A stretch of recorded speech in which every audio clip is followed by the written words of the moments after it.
أعوذ بالله من الشيطان الرجيم. بسم الله الرحمن الرحيم. الرحمن علم القرآن خلق الإنسان علمه البيان. الشمس والقمر بحسبان والنجم والشجر يسجدان والسماء رفعها ووضع الميزان ألا تطغوا في الميزان وأقيموا الوزن بالقسط ولا تخسروا الميزان والأرض وضعها للأنام فيها فاكهة والنخل ذات الأكمام والحب ذو العصف والريحان فبأي آلاء ربكما تكذبان خلق الإنسان من صلصال كالفخار وخلق الجان من مارج من نار فبأي آلاء ربكما تكذبان رب المشرقين ورب المغربين فبأي آلاء ربكما تكذبان مرج البحرين يلتقيان بينهما برزخ لا يبغيان فبأي آلاء ربكما تكذبان يخرج منهما اللؤلؤ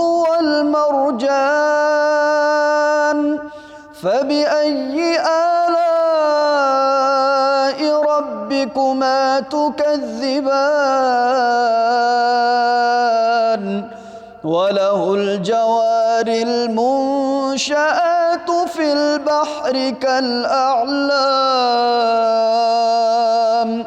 فبأي آلاء ربكما تكذبان كل من عليها فان ويبقى وجه ربك ذو الجلال والإكرام فبأي آلاء ربكما تكذبان يسأله من في السماوات والأرض كل يوم هو في شأن فبأي آلاء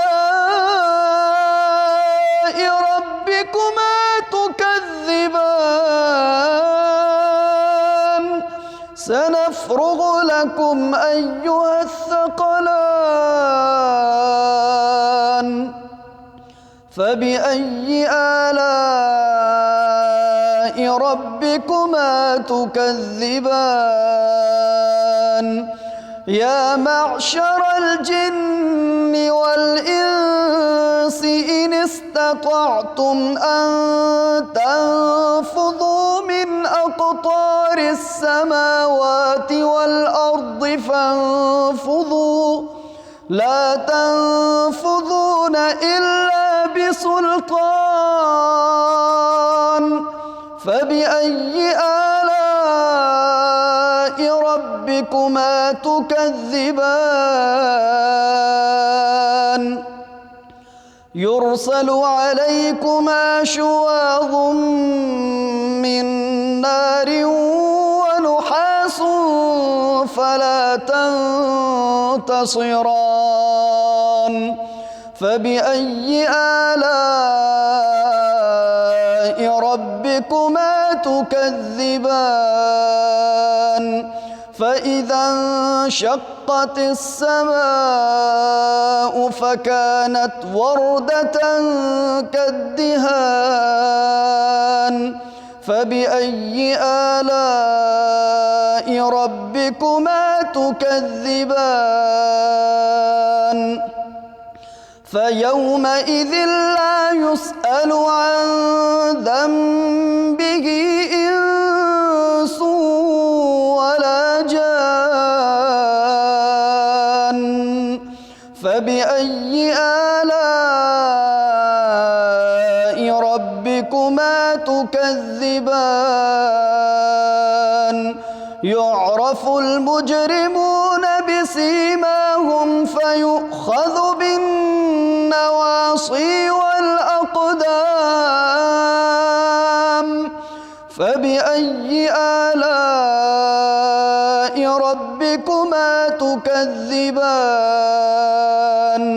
هذه جهنم التي يكذب بها المجرمون يطوفون بينها وبين حميم آن فبأي آلاء ربكما تكذبان ولمن خاف مقام ربه جنتان فبأي آلاء ربكما تكذبان ذواتا أفنان فبأي آلاء ربكما تكذبان فيهما عينان تجريان فبأي آلاء ربكما تكذبان فيهما من كل فاكهة زوجان فبأي آلاء ربكما تكذبان متكئين على فرش بطائنها من استبرق وجنى الجنتين دان فبأي آلاء ربكما تكذبان فيهن قاصرات الطرف لم يطمثهن إنس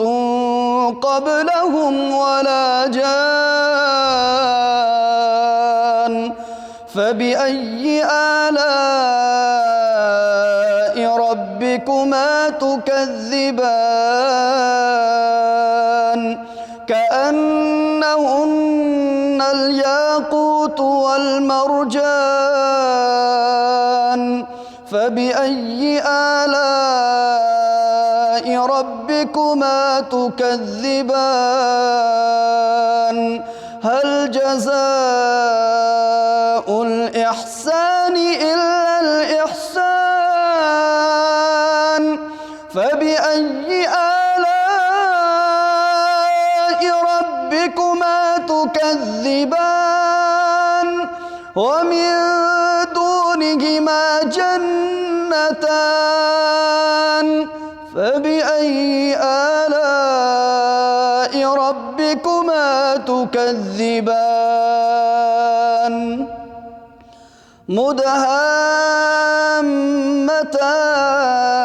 مدهامتان فبأي آلاء ربكما تكذبان فيهما عينان نضاختان فبأي آلاء ربكما تكذبان فيهما فاكهة ونخل ورمان فبأي آلاء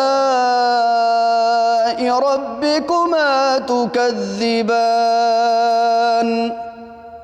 فيهن خيرات حسان فبأي آلاء ربكما تكذبان حور مقصورات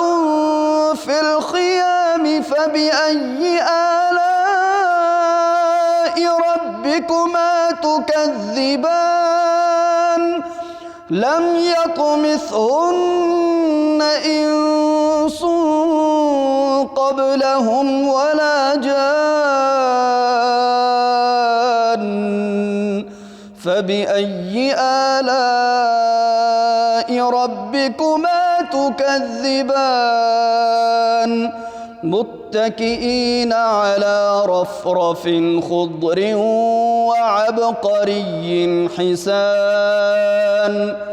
فبأي آلاء ربكما تكذبان تبارك اسم ربك ذي الجلال والإكرام.